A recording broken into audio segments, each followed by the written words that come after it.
So the Copenhagen side plank is traditionally done with your foot elevated up on a surface. A variation that I like to do on this, for one, if you don't have a surface available to you, but also just because it challenges the kind of obliques, low back, and adductors a little bit differently, is what I call the low 90-90 version. And so what we want to be doing is kind of ankle, knee, hip, shoulder all in a nice straight line, top shoulder stacked over bottom shoulder, okay?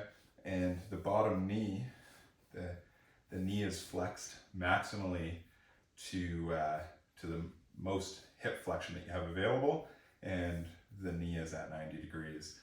We're gonna lift off, we're gonna hold that position. What we're gonna feel, we'll feel a little bit of activation into the inner thigh, but this variation, if you're doing a good job keeping that knee sort of pulled up towards your chest without letting your low back round, is you're gonna feel some really great activation into like the rear flank.